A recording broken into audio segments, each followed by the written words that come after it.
Welcome to the class. In the last class, we have discussed central dogma of biology and Genome India project. Right? तो जो genome India project के हम benefits पढ़ रहे थे उसी टाइम पावर सप्लाई इशू हो गया था, तो हमने क्लास रोक दी थी। आज माइक आ चुका है, तो आज से आपको वॉइस इशू नहीं होगी। ठीक है, आज आवाज़ साफ आ रही होगी। तो जो पिछली क्लास में हमने पढ़ाया था सेंट्रल डोग्मा ऑफ बायोलॉजी, क्या पढ़ाया था? Central dogma of biology. तो उसमें क्या हुआ था, कुछ लोगों को कम समझ में आया, तो एक बार हम फिर से समझा दे रहे हैं। ठीक है, central dogma of biology, central dogma of biology. तो हमने बताया था डीएनए से आरएनए बनता है और आरएनए से प्रोटीन। एक बार आपका रिवीजन भी हो जाएगा जिनको समझ में आ गया था। तो डीएनए से आरएनए, आरएनए से प्रोटीन। डीएनए से आरएनए बनना क्या कहलाता है? ट्रांसक्रिप्शन। लिखवाया था डीएनए से आरएनए बनना ट्रांसक्रिप्शन, आरएनए से प्रोटीन बनना ट्रांसलेशन। ठीक है, ये ट्रांसक्रिप्शन और ये वाला ट्रांसलेशन।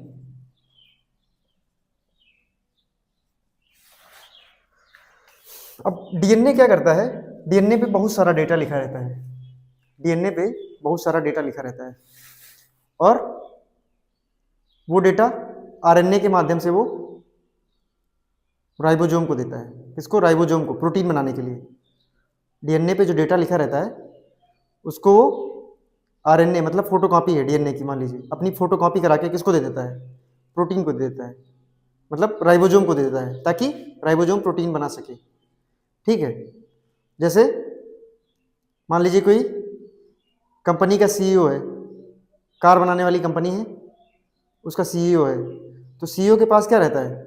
सीईओ के पास कार बनाने का सारा मैनुअल है, मैनुअल बुक है, पूरी मैनुअल बुक रखी हुई है, इतनी मोटी सी बुक उसके पास रखी हुई है।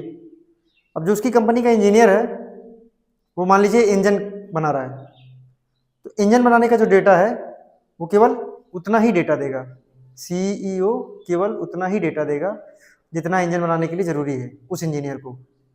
ठीक है, तो इसलिए डीएनए पे बहुत सारा डेटा लिखा रहता है, लेकिन जो प्रोटीन बनाने वाला डेटा है वो आरएनए मतलब फोटोकॉपी के थ्रू वो प्रोटीन बनवाता है ना। डीएनए आरएनए के थ्रू डीएनए फोटोकॉपी जो डेटा उसको बनवाना है, जो प्रोटीन बनवानी है, ठीक है, वो आरएनए को बताता है, आरएनए फिर राइबोसोम को बता के प्रोटीन बनवाता है। तो ये पूरा प्रोसेस चलता है। This is called central dogma of biology. Right, DNA से आरएनए, आरएनए से प्रोटीन, डीएनए से आरएनए ट्रांसक्रिप्शन, आरएनए से प्रोटीन ट्रांसलेशन। डीएनए से डीएनए खुद बनता है, तो कब बनता है? सेल डिवीजन के टाइम में। डीएनए से डीएनए मतलब जब सेल डिवाइड होती है तो डीएनए से डीएनए बनता है। इसको क्या बोलते हैं? इसको बोलते हैं रेप्लिकेशन, रेप्लिकेशन। और आरएनए से डीएनए बनता है रेट्रोवायरस में, आरएनए से डीएनए रेट्रोवायरस में। जैसे कोविड वायरस रेट्रोवायरस, कोरोना एक आरएनए वायरस है जिसको आरएनए वायरस को रेट्रोवायरस भी बोलते हैं। तो ये होता है क्या? आरएनए से DNA reverse transcription, reverse transcription ये होता है रिवर्स ट्रांसक्रिप्शन रेट्रोवायरस में। रेट्रोवायरस, कोरोना वायरस एक रेट्रोवायरस था, हमारी बॉडी में एंट्री मार के वो हमारा जेनेटिक मटेरियल डीएनए वो अपने आरएनए को, कोरोना का जेनेटिक मटेरियल आरएनए, हमारा जेनेटिक मटेरियल डीएनए, लेकिन एंट्री मार के वो क्या करता था? एंट्री मार के आरएनए को डीएनए में बदल देता, मतलब आरएनए को डीएनए में बदल देता था। ठीक है, तो ये है रिवर्स ट्रांसक्रिप्शन। राइट, तो सेंट्रल डोग्मा ऑफ बायोलॉजी आपको अब समझ में आ गया होगा अच्छे से।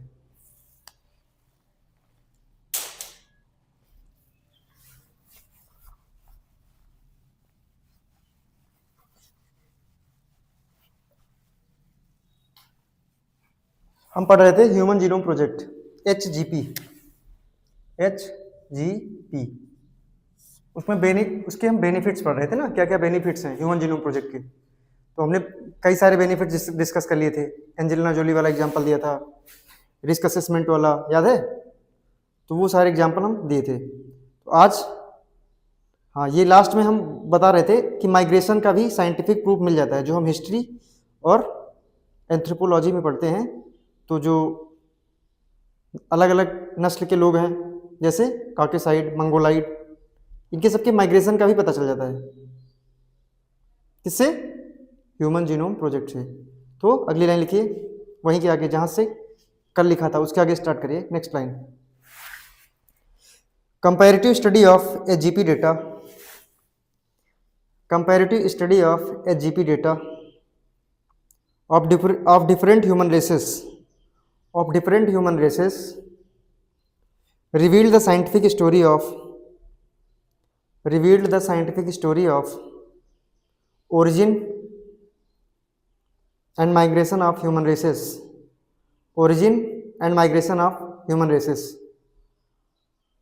ठीक है। इसके बारे में ये पॉइंट आपको मैंने कल समझा दिया था।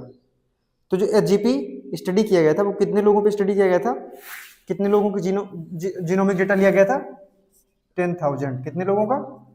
10,000, ठीक है। 10,000 लोगों का डेटा लिया गया था, राइट। नेक्स्ट हेडिंग डालिए, issues and concerns of HGP। Issues and concerns of HGP, human genome project. Issues and concerns of HGP।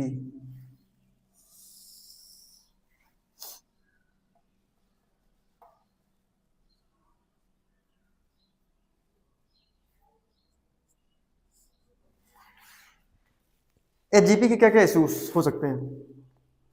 तो जो ह्यूमन जीनोम प्रोजेक्ट हुआ था उसमें जीनोमिक डेटा निकल के आया, लोग अपना रिस्क असेसमेंट करवाने लगे। बीमारियां जो आगे आने वाली हैं वो पहले ही इलाज करवा लें तो सही हो जाएगा, जैसे कि एंजेलिना जोली ने करवाया था डबल मैस्टेक्टोमी। लेकिन मान लीजिए कोई बिल्कुल अच्छा है, हेल्दी, हस्बैंड और वाइफ हेल्दी हैं, वो क्या चाहते हैं कि उनका बच्चा जो हो वो उसके हेयर कर्ली हो, उसकी स्किन फेयर हो। तो डिजाइनर बेबी का कॉन्सेप्ट आ गया, मतलब जीन एडिट करवा लें पहले ही, एम्ब्रियो जो हुआ था उसमें चेंजेस करवा के डिजाइनर बेबी का कॉन्सेप्ट आ गया, जो कि अनएथिकल है, ठीक। बड़ी बड़ी इंश्योरेंस कंपनीज अमेरिका में क्या करती थी, क्या करना शुरू कर दी, जो $1 मिलियन का इंश्योरेंस करवाते थे लोग, तो उसमें वो पहले रिस्क असेसमेंट करती थी कि इस बंदे के जीनोम में कोई प्रॉब्लम तो नहीं है कि जल्दी ही मर जाएगा ये। तो फिर इंश्योरेंस का फायदा क्या हुआ, है ना। तो ये भी एक कंट्रोवर्शियल है थोड़ा, रिस्क असेसमेंट कंट्रोवर्शियल है। तो आप नोट करिए क्या क्या इश्यूज एंड कंसर्न्स हुए HGP में। पहला पॉइंट लिखिए, risk assessment is controversial, it में क्रिएट discrimination in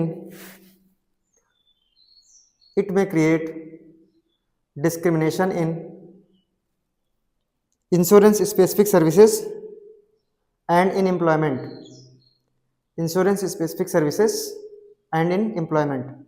एम्प्लॉयमेंट में कैसे? जैसे मान लीजिए किसी का जीनोमिक डेटा रीड किया गया, उसमें देखा गया इस बंदे को रेडिएशन से प्रॉब्लम है, तो एटॉमिक एनर्जी डिपार्टमेंट में उसको नौकरी नहीं लगेगी, ठीक है, इस तरह। नेक्स्ट, हाँ, इस बंदे की इम्यूनिटी नहीं सही है तो इसको ऐसी जगह नौकरी मत दो, है ना। तो ये सब रिस्क असेसमेंट में जो कि कंट्रोवर्शियल है। क्यों? क्योंकि वो तो नेचुरल है, उसको नौकरी मिल सकती थी, लेकिन अब रिस्क असेसमेंट किया जा रहा है तो उसमें नहीं मिलेगी। तो ये थोड़ा सा कंट्रोवर्शियल है। Next point, HGP data and personal genomics. HGP data and personal genomics can reveal information about our ancestor and lineage.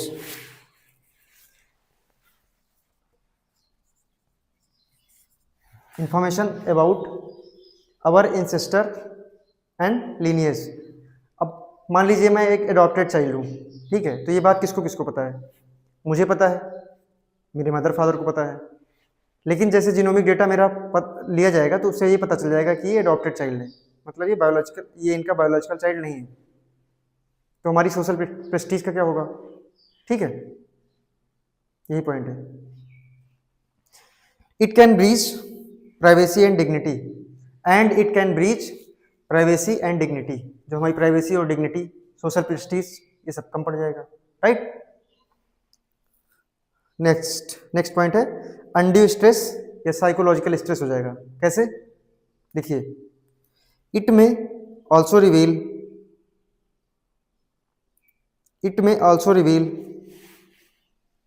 changes of disease in future. It may also reveal changes of disease in future.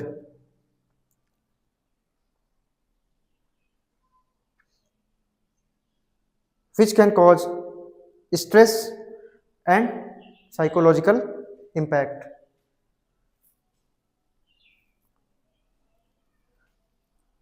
Sorry, इसको ऐसे लिख लीजिए, which can cause psychological stress, बस which can cause psychological stress. Next, it में promote idea of designer baby. It में promote idea of designer baby. It में promote idea of designer baby. ठीक है, नोट कर लिया ना। तो हमने जो जीपी ये था, ह्यूमन जीनोम प्रोजेक्ट था, इसमें हमने क्या किया था?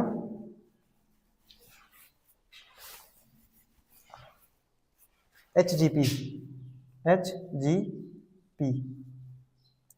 इसमें हमने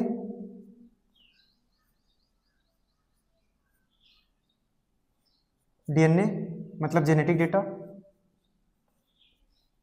में जो भी इंफॉर्मेशन लिखी थी,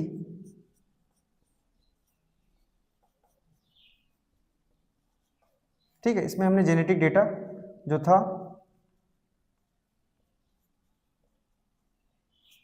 उसमें जो इंफॉर्मेशन लिखी थी उसको कंप्यूटर में मतलब सुपर कंप्यूटर में स्टोर किया था। ठीक है, सुपर कंप्यूटर में स्टोर करके हमने इसको रीड किया था। एचजीपी में क्या किया था? डीएनए लिया गया और इंफॉर्मेशन जो उस पर लिखी थी उसको कंप्यूटर पे लिखा गया। किस लिए? मतलब कंप्यूटर में वो सारी इंफॉर्मेशन डाल दी गई पढ़ने के लिए। ठीक है, तो इसको क्या बोलते हैं? Mainly HGP, human genome project. अब इसी से काम नहीं चलेगा ना। ये कब से कब तक हुआ? 1990 टू 2003। तो ये इसमें क्या किया गया? इसमें डीएनए लिया गया, उस पर जो इंफॉर्मेशन लिखी थी उसे कंप्यूटर में स्टोर किया गया। बायो इन्फॉर्मेटिक्स है ना, बायो इन्फॉर्मेटिक्स का यूज किया गया था। पिछले क्लास में बताया था बायो इन्फॉर्मेटिक्स क्या है। ठीक है, तो ये है एचजीपी, लेकिन इसमें केवल डेटा कंप्यूटर में स्टोर किया गया, तो इसको हम मेनली क्या बोलते हैं? GP read. पढ़ने के लिए डेटा स्टोर किया गया था, डेटा पढ़ने के लिए ना, तो ये है एचजीपी रीड। इसको क्या बोलते हैं? GP read, HGP read. अब दूसरा जो प्रोजेक्ट स्टार्ट हुआ, एचजीपी राइट। इसमें क्या होगा? इसमें कंप्यूटर होगा,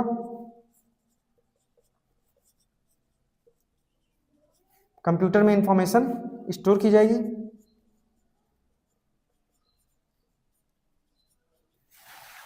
और जो इंफॉर्मेशन डीएनए पे लिखी होगी,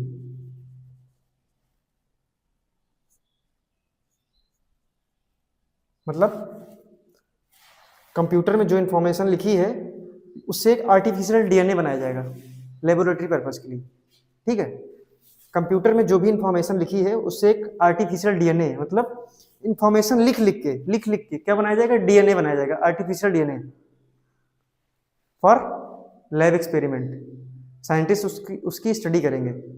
ठीक है, तो ये है एचजीपी राइट। ये कब से कब तक चला, ये है 2016 में स्टार्ट हुआ था और 26 तक ये चलेगा, एचजीपी राइट। इसमें एक आर्टिफिशियल डीएनए बनाया जाएगा, मतलब कंप्यूटर में डेटा जो है, जो भी इंफॉर्मेशन लिखी है उसको एक लेबोरेटरी में आर्टिफिशियल डीएनए में लिख दी जाएगी। ठीक है, फॉर लैब एक्सपेरिमेंट्स। इसको किसी के अंदर इम्प्लांट नहीं करना है इस डीएनए को, केवल इसको एक्सपेरिमेंट के लिए ये एचजीपी राइट शुरू किया गया। ठीक, तो अब लिखिए एचजीपी राइट, हेडिंग डालिए HGP right, human genome project right.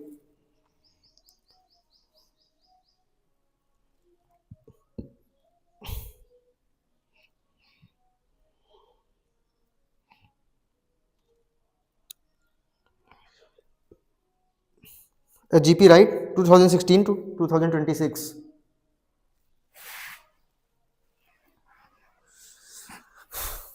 This project is initiated by Center of Excellence of Engineering Biology. Center of Excellence of Engineering Biology. ये मल्टीनेशनल प्रोजेक्ट है। ठीक है, कई सारे देश इसमें भाग ले रहे हैं। ठीक है, multinational project. This second point, this project aims to create a genomic data. This project aims to create a genomic data on computer and conversion of this data into an artificial genome or DNA, and conversion of this data into an artificial genome or DNA.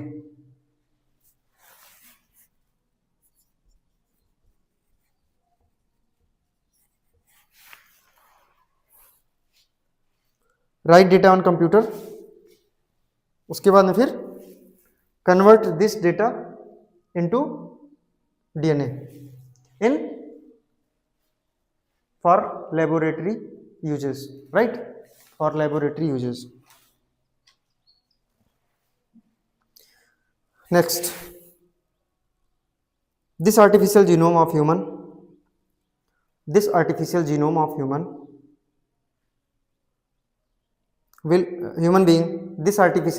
human being will help in better understanding of human genome,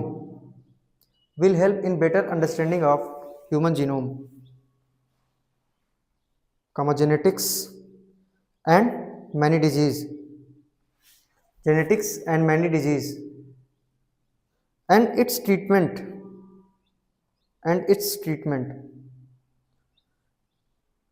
फिर से बोल दे रहा हूं, this artificial genome of human being will help in better understanding of human genome,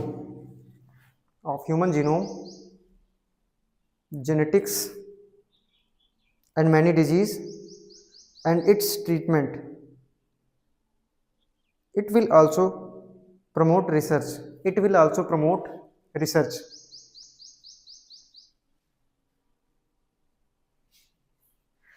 तो USA इसमें lead कर रहा है और बहुत सारे देश हैं जो उसके साथ काम कर रहे हैं। ठीक है, इंडिया इसका पार्ट नहीं है, राइट। मल्टीनेशनल प्रोजेक्ट है, यूएसए इसको लीड कर रहा है और कई सारे देश उसके साथ भी हैं, लेकिन इंडिया इसका पार्ट नहीं है।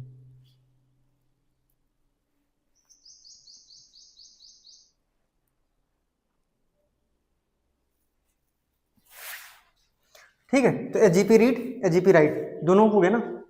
तो ये दोनों प्रोजेक्ट किसके लिए थे? इसमें केवल ह्यूमन का जीनोम इकट्ठा किया गया ना, इसमें भी ये केवल ह्यूमन जीनोम पे बेस्ड थे। लेकिन क्या ह्यूमन जीनोम से ही हमारा सब कुछ हो जाएगा? नहीं। क्यों? क्योंकि हमारे साथ और कौन कौन रहता है? हमारे साथ एनिमल भी रहते हैं, हमारे साथ प्लांट्स भी हैं। प्लांट से हमें फूड मिलता है, फ्रूट्स मिलते हैं, एनिमल से हमें मिल्क मिलता है, ठीक है।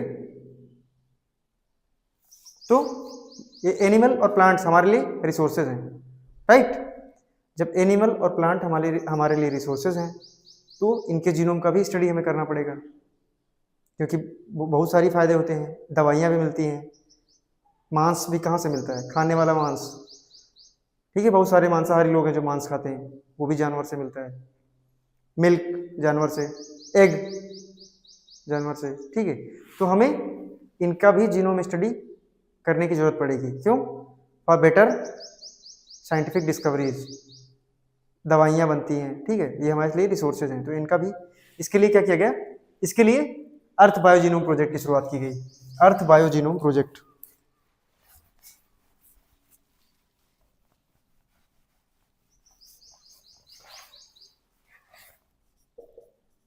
अर्थ बायो जीनोम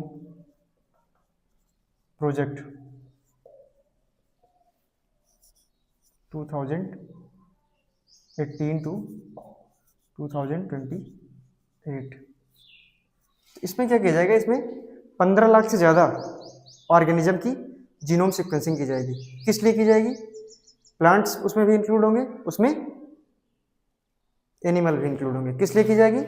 क्योंकि हमारे साथ साथ ये भी रहते हैं ना, तो हमारी लाइफ पे ये भी इफेक्ट डालते हैं, है ना। तो इसमें नोट करिए।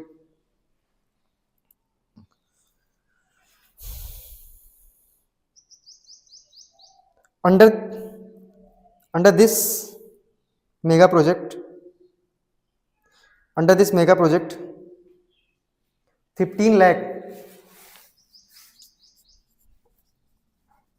under this mega project 15 lakh organism 15 lakh organism including plants, animals and protozoa, plants, animals and protozoa, ठीक है। यूकैरियोट्स हैं ये सारे, यूकैरियोट्स, ठीक है। तो दो तरह की सेल्स होती है ना, प्रोकैरियोट्स और यूकैरियोट्स, प्रोकैरियोट्स और यूकैरियोट्स, दो तरह की सेल होती हैं। एक मिनट हम आपको नोट करा दे रहे हैं, अभी बताते हैं आपको। प्रोकैरियोट्स यूकैरियोट्स बताते हैं, ये सेंटेंस पूरा कर लीजिए। 15 लाख इंक्लूडिंग, हाँ 15 lakh organism including plants, animals and protozoa, plants, animals and protozoa will be studied या फिर will be mapped at genomic level,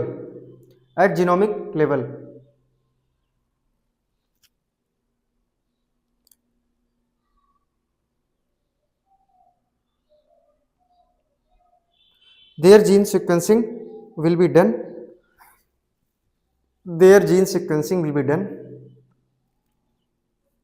and data will be collected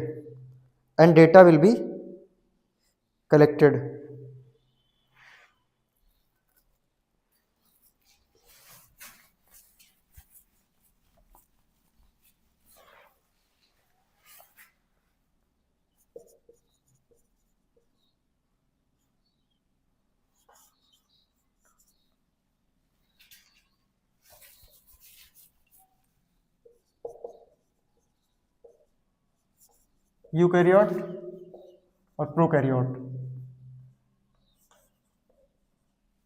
ठीक है।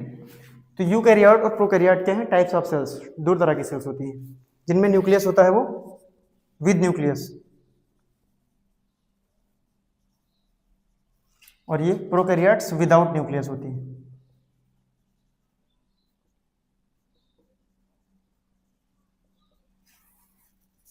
इसमें प्लांट्स,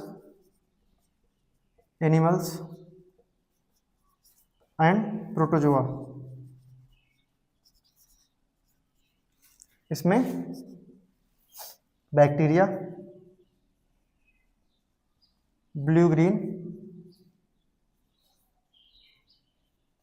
एल्गी। ठीक है, प्रोकैरियोट्स और यूकैरियोट्स, यूकैरियोट्स प्रोकैरियोट्स में डिफरेंस पता चल गया। तो जहां जहां बेसिक जानकारी होगी बायोलॉजी की वहां हम बताते चलेंगे, राइट। इसको नोट कर लीजिए, ये भी एक जानकारी, एडिशनल इंफॉर्मेशन है।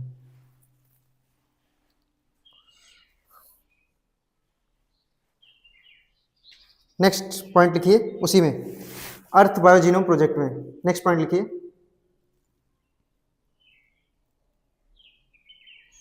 This project will help, this project will help to make a digital library, to make a digital library of life forms, to make a digital library of life forms. Next point, this will help, this will help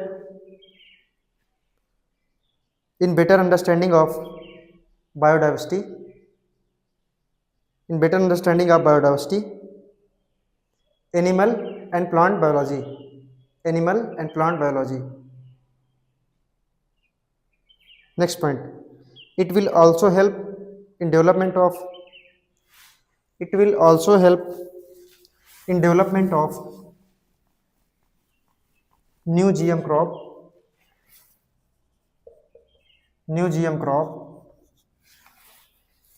and new drug medicine, new drug medicine, new drug medicine.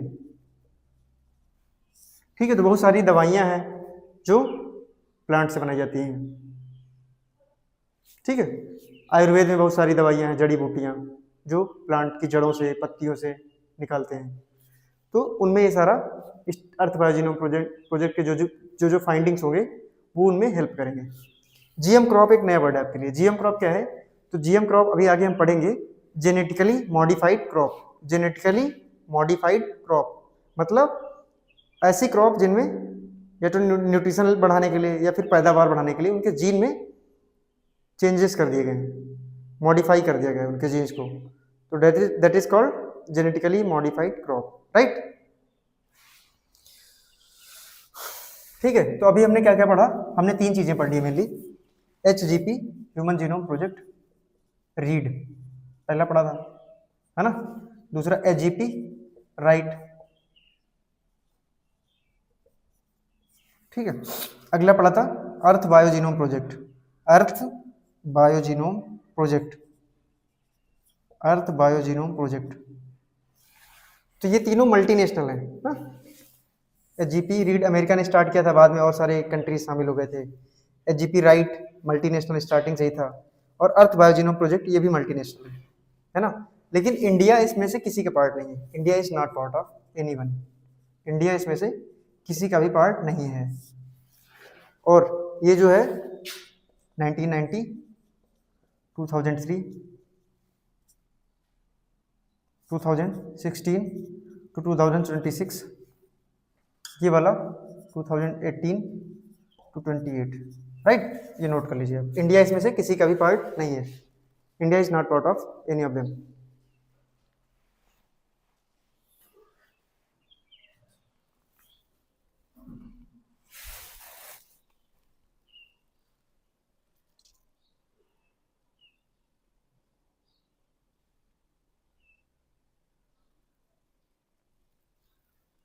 तो कैसे कोई disease फैलता है, कैसे वो disease animal में फैलता है, फिर एनिमल से हम मनुष्यों में कैसे आ जाता है, ये सारी चीजें हमें कहाँ से पता चलती हैं?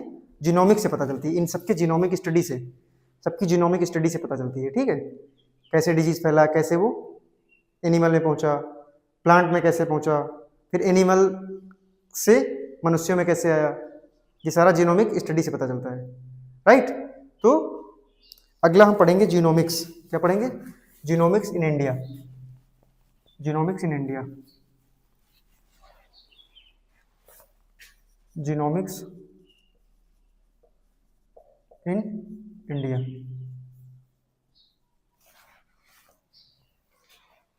प्लांट जीनोमिक्स, एनिमल जीनोमिक्स दोनों पढ़ेंगे, ठीक है। तो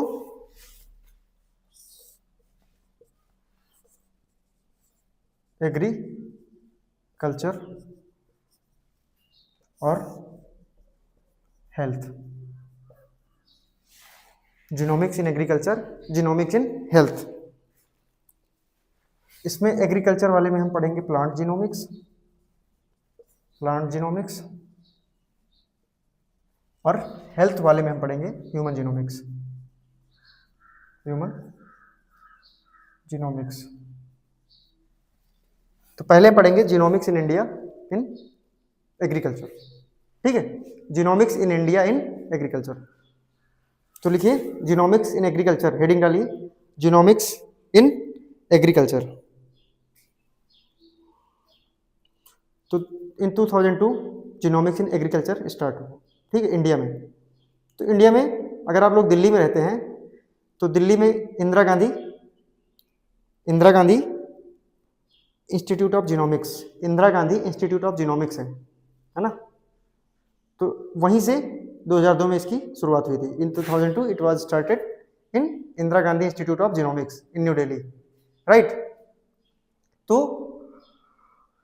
इसमें क्या किया गया, प्लांट्स मतलब सबसे पहले राइस के बायोजीनोम, राइस बायोजीनोम प्रोजेक्ट में पार्टिसिपेट किया। किसने? इंडिया ने। तो हमारे पास उस टाइम एक्सपर्टीज तो थी नहीं, तो एक्सपर्टीज हमें कहाँ से मिली? जापान से हमें मदद मिली। तो जापान की सहायता से हमने इंडिया में स्टार्ट किया। तो पहला पॉइंट लिखिए, in India genomic study was started, in India genomic study was started in 2002 when India became part of International Rice Genome Project. When India became part of International Rice Genome Project, and Japan helped us in training and technology. And Japan helped us in training and technology.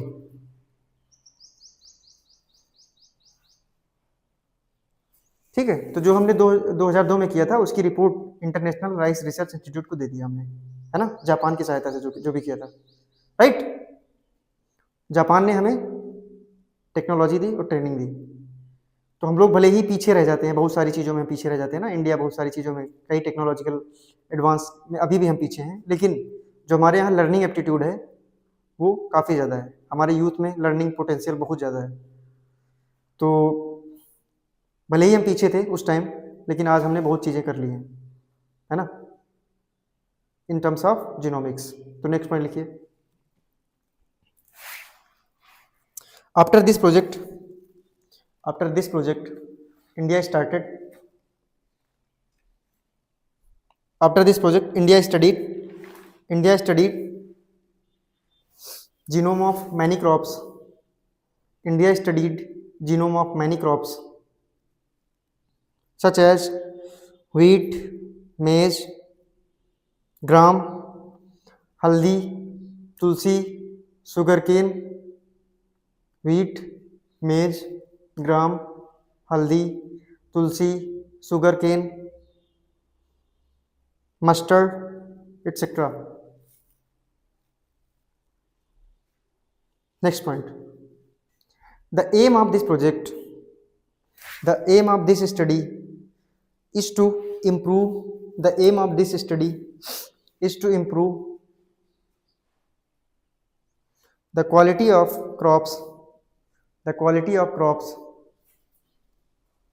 and to develop new crops, the quality of crops and to develop new crops. तो क्यों quality क्यों improve करनी है और हमें नई crop क्यों develop करनी है? तो देखो, इंडिया में सबसे ज़्यादा पॉपुलेशन है, वर्ल्ड में सबसे ज़्यादा पॉपुलेशन किसके पास है? इंडिया में। और अगर एवरेज देखा जाए, प्रोडक्शन पर हेक्टेयर अगर देखा जाए तो इंडिया उसमें पीछे है, लेकिन पॉपुलेशन तो हमारे पास बहुत ज़्यादा है। तो हमें सबकी फूड की ज़रूरत भी पूरी करनी है, कोई भूखा ना रहे, सबको मेडिसिन भी प्रोवाइड करानी है, हेल्थ राइट्स भी प्रोवाइड कराने हैं। तो हमें साइंटिफिक रिसर्च में आगे जाना होगा, ठीक है। अगली हेडिंग डालिए, genomics in health, genomics in health,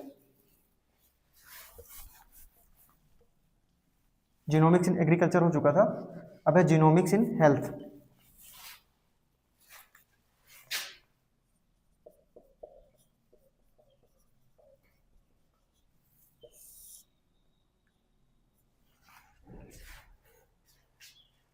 first point लिखिए, ICMR, Indian council of medical research, ICMR, Indian council for medical research, studied and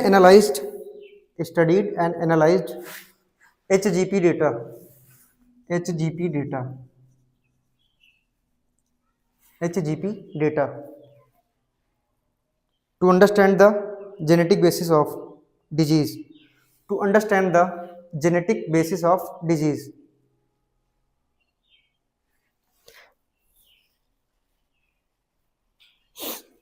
Prevailing in India, to understand the genetic basis of disease prevailing in India, such as diabetes, mouth cancer, lung cancer, etc. Such as diabetes, mouth cancer, lung cancer etcetera. तो ये सब जो मतलब forecasting की जाती है, जैसे by 2030 India will be diabetic capital of the world by 2030, ये सब कैसे कर दिया जाता है? इन्हीं जीनोमिक स्टडी के हिसाब से किया जाता है। ठीक है, जीनोमिक स्टडी के हिसाब से किया जाता है। By 2030 India will be diabetic capital, है ना। तो HGP डेटा कहाँ से लिया गया था? अमेरिका से मांगा गया था, क्योंकि इंडिया तो HGP का पार्ट था नहीं, लेकिन अमेरिका से डेटा मांगा, किस लिए? स्टडी करने के लिए, है ना। अगला पॉइंट, हाँ, तो जो HGP डेटा था, जो HGP डेटा था, ये तो हमारे यहाँ का था नहीं, क्योंकि हमारे यहाँ की नस्ल अलग है, हमारे यहाँ का जो जेनेटिक सीक्वेंस है वो लोगों में अलग है, अमेरिका में अलग है, बहुत सारा डिफरेंस पाया जाता है, क्योंकि नस्ल ही चेंज है ना। तो जब यहाँ यूरोपियन नस्ल में अलग जेनेटिक डेटा है, यहाँ पे अलग जेनेटिक डेटा है, तो वो जेनेटिक डेटा हमारे लिए इतना ज़्यादा फायदेमंद नहीं होगा, उससे इंडियन कॉन्टेक्स्ट में इतना ज़्यादा वो फायदेमंद नहीं होगा। तो नेक्स्ट पॉइंट लिखिए, HGP डेटा इज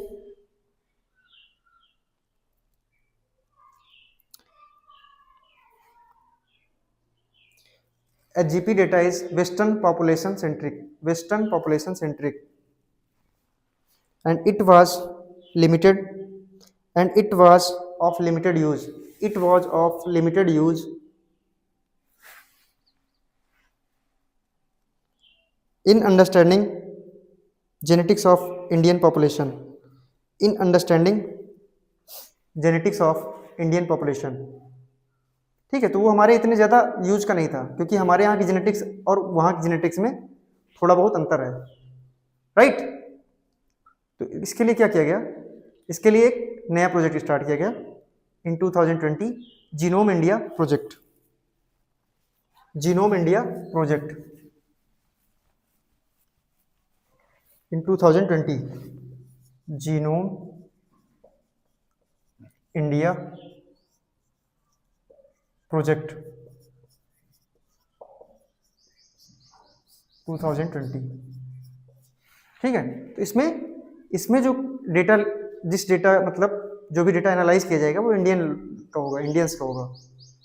तो जैसे हम हॉस्पिटल में ब्लड देने जाते हैं, ब्लड रिपोर्ट कराने, सैंपल कराने के लिए ना, ब्लड अपना रिपोर्ट सैंपल दे के आते हैं ब्लड की जांच कराने के लिए। तो ऐसे ही रैंडमली कुछ लोगों का डेटा ले लिया जाएगा, उनका नाम, उनकी आइडेंटिटी नहीं रिवील की जाएगी, नाम नहीं पता होगा किसका डेटा है, ठीक है, स्टडी पर्पस के लिए।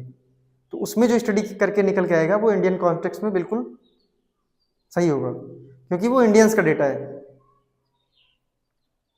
है ना। जब वो इंडियंस का डेटा है तो इंडियन कॉन्टेक्स्ट में जो भी डिजीज हैं, जो भी प्रॉब्लम्स हैं, उनके कॉन्टेक्स्ट में बिल्कुल सही होगा। तो अगला पॉइंट लिखिए, in India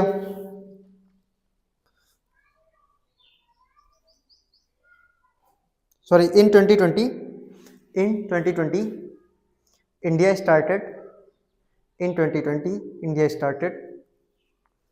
Genome India project under the guidelines of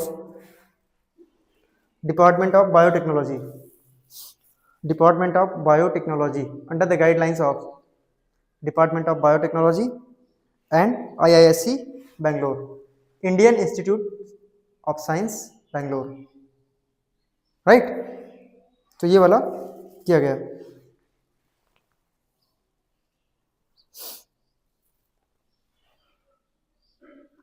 In the first phase of this project, in the first phase of this project, genomic data of 10,000, genomic data of 10,000 Indians was collected. Genomic data of 10,000 Indians was collected. This Indian data provided better understanding of disease and treatment,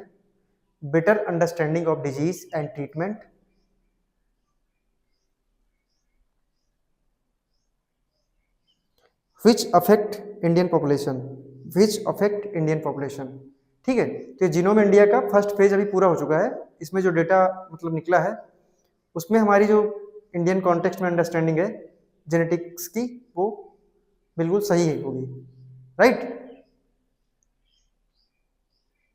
अभी prime minister ने announce किया है कि first phase पूरा हो गया है इसका, जीनोम इंडिया प्रोजेक्ट का, मतलब जीनोम इंडिया प्रोजेक्ट का फर्स्ट फेज कंप्लीट हो गया। 10,000 लोगों का डेटा उसकी जीनोमिक स्टडी करके आ चुका है, जो कि आगे फ्यूचर में हेल्प करेगा।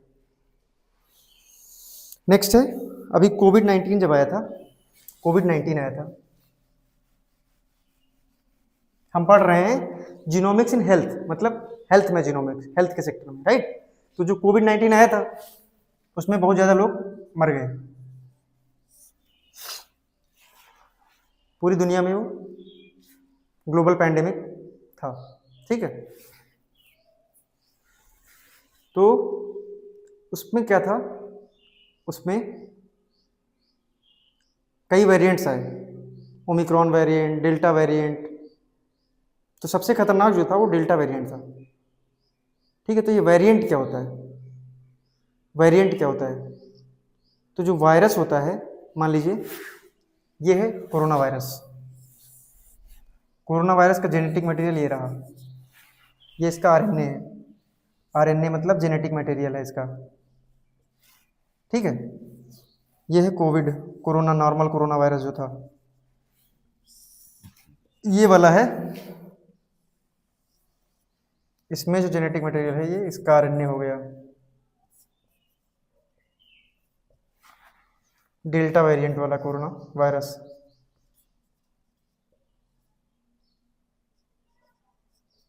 ठीक है। ये नॉर्मल कोरोना वायरस, ये डेल्टा वेरिएंट वाला है। तो इसमें आरएनए और इसमें आरएनए में थोड़ा सा डिफरेंस है। तो वायरस के अंदर जो आरएनए वायरस होता है वो अपने आप को म्यूटेट कर लेता है, अपने आप को बदल लेता है, अपना जेनेटिक चेंज कर लेता है सर्वाइव करने के लिए, ठीक है। तो ये आरएनए और ये आरएनए, ये इसका जीनोम है और ये इसका जीनोम है, इस वायरस का जीनोम ये है। तो ये जो बदल लेता है अपने आप को, यही है म्यूटेशन, अपने आप को बदल लेता है, इसको कहते हैं म्यूटेशन। वायरस ने अपने आप को म्यूटेट कर लिया, ठीक है। यह है new variant, due to new variant due to change in RNA. RNA क्या है? जेनेटिक मटेरियल है, ठीक है। तो new variant due to change in RNA या new variant due to change in genome, it's called mutation. क्या कहलाता है? म्यूटेशन। तो इसको पता कैसे करते हैं? जैसे इंसानों को तो हम चेहरे से पहचानते हैं, इंसानों को हम किससे पहचानते हैं? चेहरे से। लेकिन वायरस को कैसे पहचानेंगे हम कि वायरस ने अपने आप को म्यूटेट किया नहीं किया? ये उसकी जीन मैपिंग से, जीनोम सीक्वेंसिंग या जीन मैपिंग से पहचानते हैं, ठीक है। तो हमने इसका जीनोमिक स्टडी इसकी करी और इसकी जीनोमिक स्टडी करी, तो दोनों में अगर चेंज है तो ये है, तो दोनों में अगर चेंज है तो क्या है? म्यूटेट कर लिया इसने, वायरस ने अपने आप को म्यूटेट कर लिया। तो ये सब कैसे पता करते हैं? लैब में पता करते हैं, जीनोम सीक्वेंसिंग से या फिर मैपिंग से। तो इसका चित्र बनाया, इसका चित्र बनाया, दोनों के अगर चित्र में डिफरेंस आ रहा है तो मैपिंग सही नहीं, मतलब वायरस ने अपने आप को म्यूटेट कर लिया है। तो होता क्या है, जब वायरस मान लीजिए 100 लोगों को एक लेबोरेटरी है, उसमें से 1000 लोगों का डेटा, मतलब 1000 लोगों का सैंपल लिया गया, उसकी टेस्टिंग की गई, 1000 लोगों का सैंपल लेके उसकी टेस्टिंग की गई, उसमें से 200 लोग कोविड पॉजिटिव आए। ठीक है, 200 लोग कोविड पॉजिटिव आए तो 200 लोगों का डेटा अलग रख दिया गया वो। उसके बाद 200 में से रैंडमली 10% डेटा क्या किया जाएगा, चेक करने के लिए जीनोम सीक्वेंसिंग या जीनोम मैपिंग के लिए भेज दिया जाएगा। अगर 10% सेम है, सेम जीनोम है, तब तो वायरस वही है। अगर जीनोम में, जीनोम सीक्वेंसिंग में अलग दिख रहा है कुछ, ठीक है, मैच नहीं कर रहा है, जीन मैपिंग करने पे अगर वो मैच नहीं हो रहा है सैंपल, तो इसका मतलब वायरस ने अपने आप को म्यूटेट कर लिया। तो ये 10% रैंडम डेटा भेजा जाता है। इसी की बेस पे पता चलता है कि वायरस का ये कौन सा वेरिएंट है। कहाँ भेजा जाता है? लैब में। ठीक है, तो ये आपको पता चल गया म्यूटेशन क्या है और कैसे वेरिएंट्स का पता लगाते हैं। इंसानों का पता तो चेहरा देख के चल जाता है, लेकिन वायरस का पता जीन मैपिंग या जीन सीक्वेंसिंग के थ्रू पता चलता है। ठीक, तो इसमें क्या हुआ, इंसाकॉग लैब स्टैब्लिश की गई थी जब कोविड-19 आया था। हम अभी कोविड-19 2019 में आया, लेकिन हम अभी तक कोविड पढ़ रहे हैं। क्यों? क्योंकि कोविड अभी ये 2025 चल रहा है। कोविड ने पूरी दुनिया बदल दी, न्यू नॉर्मल हो गया ना। तो जब न्यू नॉर्मल हो गया तो कोरोना भी 4-5 साल और आ सकता है, कभी भी आ सकता है, तो इसलिए हमें पढ़ रहे हैं। कोविड में इंसाकॉग लैब, इंसाकॉग, 1 मिनट इसको हम मिटा दे रहे हैं।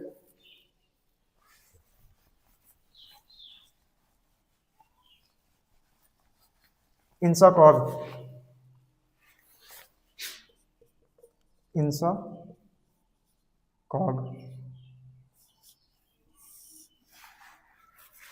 इंसाकॉग, फुल फॉर्म है इसका Indian SARS, Indian SARS, Indian SARS कोवी-2 consortium of genomic study, consortium of genomic study,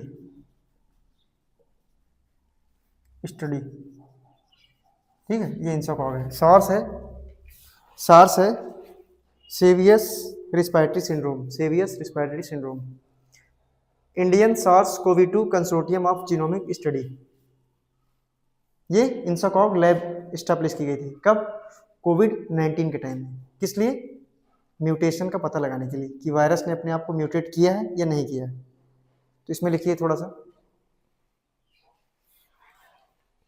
in September 2020, in September 2020 India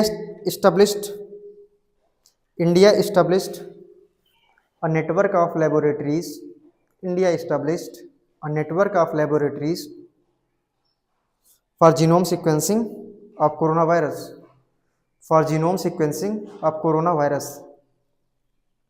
to discover new variants of this virus, to discover new variants of this virus, to discover new variants of this virus। ठीक है, मतलब ये virus का नया variant पता लगाने के लिए ये लैब बनाई गई थी।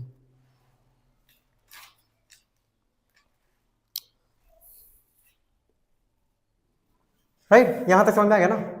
एक बार हम देख लें, क्लास ज़्यादा लंबी तो नहीं हो रही, क्योंकि लोगों की शिकायत रहती है कि बहुत लंबी लंबी क्लास हो जाती है।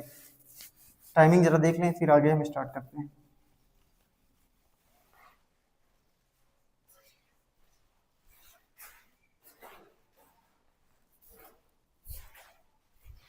ठीक है, अभी 49 मिनट हुआ है, तो अभी 10 मिनट और ले सकते हैं, कम से कम 1 घंटे की तो बना ही सकते हैं, है ना? तो अगला हमारा टॉपिक होगा जेनेटिक इंजीनियरिंग। क्या होगा? जेनेटिक इंजीनियरिंग या फिर gene engineering.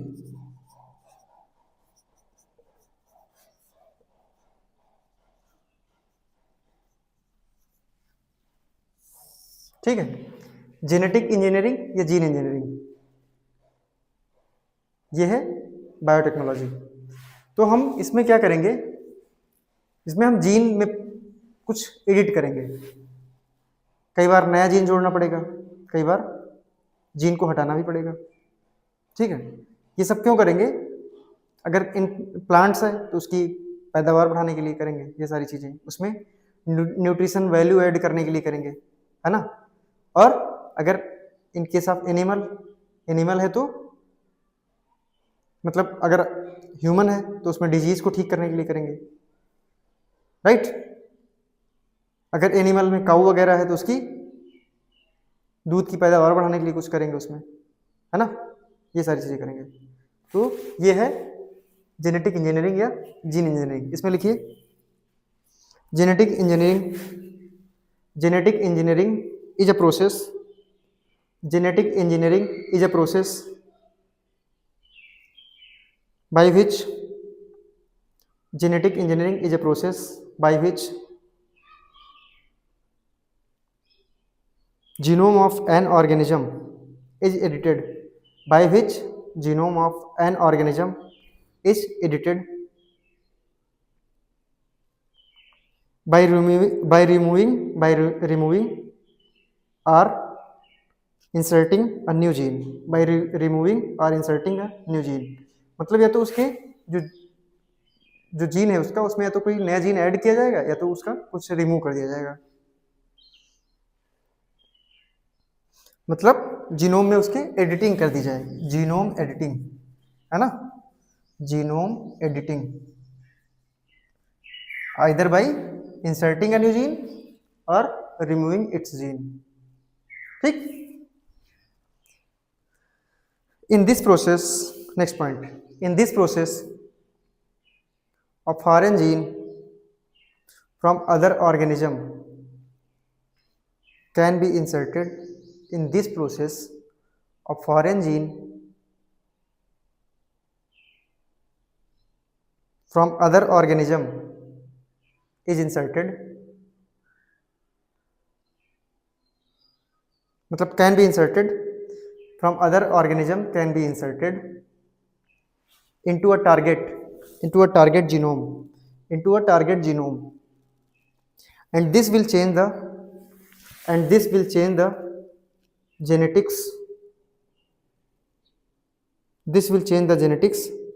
and it will bring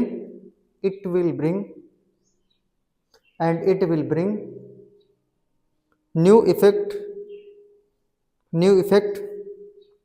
or it will produce new protein,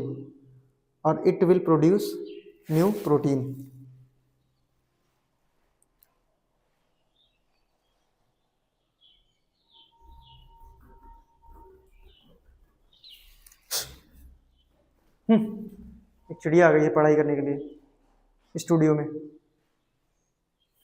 already एक मक्खी कैमरे पे बैठी है, इसको हटा दें, क्या पता वीडियो सही से ना आ रहा हो, काफ़ी देर से बैठी है।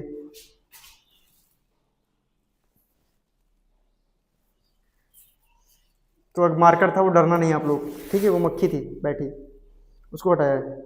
तो इसमें क्या किया जाए, इसमें जीन एडिट किया जाता है। जैसे हमारे शरीर में इंसुलिन हार्मोन बनता है, ठीक है, इंसुलिन हार्मोन हमारे शरीर में बनता है, पैनक्रियाज में बीटा सेल्स होती हैं, उसमें बनता है। उसका क्या काम होता है, जो हमारी बॉडी में एक्स्ट्रा शुगर है उसको एब्जॉर्ब करके वो लीवर को दे देता है ना, उसको लीवर में स्टोर करा देता है। जो हमारी बॉडी में एक्स्ट्रा शुगर है उसको वो लीवर में स्टोर करने का काम करता है, कौन, इंसुलिन हार्मोन। लेकिन जब उसकी कमी हो जाती है तो हमारी बॉडी में जो एक्स्ट्रा शुगर बनेगा वो लीवर में स्टोर नहीं हो पाएगा, फिर तो दिक्कत होगी, प्रॉब्लम्स आ जाएगी, ठीक है। तो जो इंसुलिन हार्मोन है,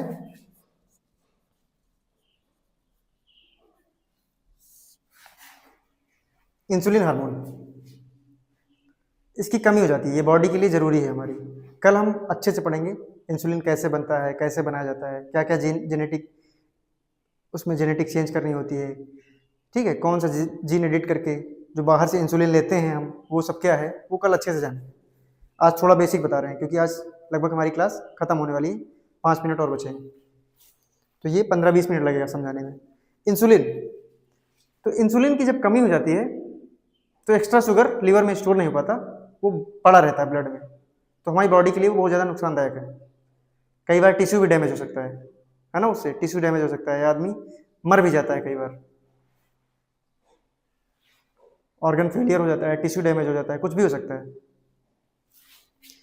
तो इंसुलिन तो जरूरी है हमारी बॉडी के लिए, लेकिन अब हमारे लीवर ने अगर इंसुलिन बनाना, हमारे जो पैनक्रियाज ने इंसुलिन बनाना बंद कर दिया बीटा सेल्स ने, तब फिर भी हमें इंसुलिन चाहिए होता है। तो उसके लिए क्या करते हैं, हम एक ई कोलाई बैक्टीरिया से इंसुलिन बनवाते हैं। ई कोलाई बैक्टीरिया से इंसुलिन बनवाते हैं। ई कोलाई बैक्टीरिया, उसमें क्या करते हैं, उसमें जो एक हेल्दी मैन है, स्वस्थ आदमी का बीटा सेल किस में डाल देते हैं, स्वस्थ आदमी का जो इंसुलिन बनाने वाली सेल्स हैं, बीटा सेल्स, उनको डाल देते हैं ई कोलाई बैक्टीरिया के अंदर। ठीक है, वो हो जाता है recombinant E coli. Recombinant E coli मतलब ई कोलाई के जीन में परिवर्तन कर दिया गया है। तो वो क्या करता है, वो इंसुलिन हार्मोन बनाने लगता है, और बहुत सारे ई कोलाई बैक्टीरिया इकट्ठा करके लैब में उनमें इंसुलिन बनाने वाला जीन डाल दिया गया, इंसुलिन बनाने वाला जीन उनके अंदर डाल दिया गया, जिससे वो ई कोलाई इंसुलिन बनाने लगा। उसको इकट्ठा कर लिया जाता है, प्यूरिफाई करके बोतल में पैक करके भेज दिया जाता है बाहर। और जो टाइप 1 डायबिटीज़ होती है ना, डायबिटीज़ दो तरह की होती है, टाइप 2, टाइप 1। टाइप 2 में थोड़ा इंसुलिन बनाना कम कर देता है, जो बीटा सेल्स हैं वो इंसुलिन बनाना कम कर देती हैं, और टाइप 1 में बिल्कुल ही नहीं बनाती हैं। तो जिनको टाइप 2 डायबिटीज़ होती है वो तो मिठाई कम खाते हैं, ठीक। और वैसे मैं तो मिठाई बहुत खाता हूँ, मेरे डायबिटीज़ तो है नहीं, लेकिन मैं बहुत खाता हूँ। अगर आप में से किसी के पास मिठाई का डिब्बा हो तो मेरे पास भिजवा सकते हो, है ना। ठीक है, तो हम यहाँ पे थे, ई कोलाई। ई कोलाई क्या करता है, इंसुलिन बनाना स्टार्ट कर देता है। फिर वही इंसुलिन हम अपने मतलब जो टाइप 1 डायबिटीज जिसको होती है वो लेता है खाना खाने से पहले, ताकि जब खाना खाते हैं तो जो ब्लड में शुगर का लेवल एकदम से हाई होता है वो ना हो, जो इंसुलिन रहे उसको लीवर में स्टोर करा दे, एक्स्ट्रा शुगर को। बात समझ में आई? कल हम और अच्छे से समझाएंगे। तो ये सब किसके द्वारा पॉसिबल हुआ? ये सब जेनेटिक इंजीनियरिंग या जीन इंजीनियरिंग के द्वारा पॉसिबल हुआ, ठीक है। जो रिकॉम्बिनेंट ई कोलाई था, मतलब ई कोलाई एक नॉर्मल होता है तो ई कोलाई है, लेकिन अगर उसके जीन में चेंजेस कर दिए गए तो वो रिकॉम्बिनेंट ई कोलाई हो जाएगा। रिकॉम्बिनेंट ई कोलाई क्या करता है, इंसुलिन बनाना शुरू कर देता है। जैसे हम हैं, मेरा नाम विशाल है, विशाल तिवारी, तो हम नॉर्मल ये विशाल तिवारी है, लेकिन अगर हमारे जीन में भी चेंज कर दिया जाए तो रिकॉम्बिनेंट विशाल तिवारी हम बन जाएंगे, ठीक है। तो ये ई कोलाई है, ई कोलाई जो इंसुलिन बनाता है। ये बात समझ आई? जेनेटिकली इंजीनियरिंग के थ्रू या जीन इंजीनियरिंग के थ्रू। इसी तरह कोविड की वैक्सीन बनाई जाती है, जेनेटिकली मतलब जीन इंजीनियरिंग का प्रयोग करके कोविड की वैक्सीन बनाई जाती है। कैसे बनाई जाती है ये सब बताएंगे हम वैक्सीन चैप्टर में। और कल हम बताएंगे इंसुलिन मतलब इंसुलिन कैसे बनाया जाता है, production of insulin hormone, right. और बीटी कॉटन, कॉटन क्या होता है? कॉटन एक क्रॉप है, कॉमर्शियल क्रॉप है कॉटन, है ना, कॉमर्शियल क्रॉप है कॉटन। महाराष्ट्र का विदर्भ क्षेत्र आपने सुना होगा ना, वहाँ पे किसान बहुत ज़्यादा आत्महत्या करते थे। किस लिए? क्योंकि वहाँ पे कॉटन का प्रोडक्शन होता है, और कॉटन का प्रोडक्शन होता तो है, लेकिन जब कॉटन का प्रोडक्शन हो रहा होता है उसी टाइम उसमें एक कीड़ा आके फल को मार देता है, कॉटन को मार दिया, तो पैदावार ही नहीं होती थी कुछ, ठीक है। तो उसी में बालवार्म कीड़ा होता है, ये सब पढ़ेंगे हम, कॉटन वाला भी पढ़ेंगे आगे, अभी केवल ऐसे समझा रहे हैं बेसिक। बालवार्म कीड़ा होता है, तो बालवार्म कीड़ा उसको मार देता था, किसको? कॉटन का जो प्लांट होता था उसमें जो फ्रूट निकलता था उसको मार देता था, तो पैदावार ही नहीं होती थी। तो जब पैदावार नहीं होती थी तो किसान बेचारा परेशान रहता था, क्योंकि वो तो इतना पैसा लगाता है, सिंचाई करके, सीड्स खरीद के, मेहनत करके सब कुछ करता है, उसकी इकोनॉमी तो पैदावार पे डिपेंड रहती है। तो जब पैदावार हुई नहीं, ऊपर से भारतीय कृषि को मानसून का जुआ भी कहा जाता है, मान लीजिए बारिश भी नहीं हुई, इतने सारे पशु भी घूमते रहते हैं, तो ये सब नुकसान के बाद जब किसान को बचता था, उसी से किसान अपना काम चलाता है। लेकिन जब ये बालवार्म कीड़ा होता था ये मार देता था किसको, कॉटन के प्लांट को मार देता था, तो बिल्कुल पैदावार ही नहीं होती थी। जब पैदावार नहीं हुई तो किसान तो गरीबी की तरह दबा रहता था, फिर वो लास्ट में सुसाइड ही ऑप्शन बचता है।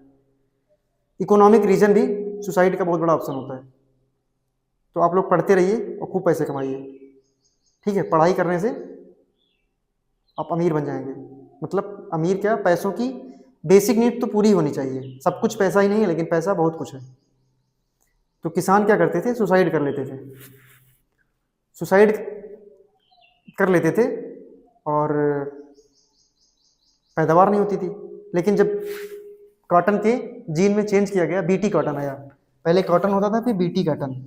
बीटी क्या है सब बताएंगे, बैसिलस थोरिंजेंसिस, आगे सब कुछ हमारे सिलेबस में है, बहुत अच्छे से कवर करेंगे। बायोटेक्नोलॉजी वेरी इंटरेस्टिंग चैप्टर, बहुत ही ज़्यादा इंटरेस्टिंग है बायोटेक्नोलॉजी, क्योंकि ये हमारी लाइफ से जुड़ा हुआ है। Entire science and technology is very interesting, ठीक है। तो बीटी कॉटन जब आया तो पैदावार भी बढ़ गई और किसान भी खुश और पैदावार भी खूब ज़्यादा हाई फाई हो गई, है ना। तो ये कैसे आया, जेनेटिक इंजीनियरिंग या जीन इंजीनियरिंग, मतलब जीन में एडिटिंग करके एक नई वैरायटी बनाई गई, उसके थ्रू ये सब हुआ चमत्कार, ठीक है। तो अगली हेडिंग डाल लीजिए इसके, हम इसमें जेनेटिक इंजीनियरिंग में क्या क्या पढ़ेंगे, जेनेटिक इंजीनियरिंग या जीन इंजीनियरिंग में हम क्या क्या पढ़ेंगे। तो इसमें हम जो हमारे सिलेबस में है, पहले हम पढ़ेंगे GM crop, genetically modified crop, GM crop, ठीक है। उसके बाद पढ़ेंगे मेडिसिनल प्रोटीन, मेडिसिनल प्रोटीन और human health benefits, human health benefits, ठीक है। तो जीएम क्रॉप में हम पढ़ेंगे जीएम राइस, जीएम राइस मतलब जेनेटिकली मॉडिफाइड राइस, ठीक है, मतलब गोल्डन राइस जो होता है, आगे सब पढ़ेंगे कल। जीएम राइस हो गया, और GM mustard, genetically modified mustard, और जो है वो सब पढ़ेंगे। मेडिसिनल प्रोटीन में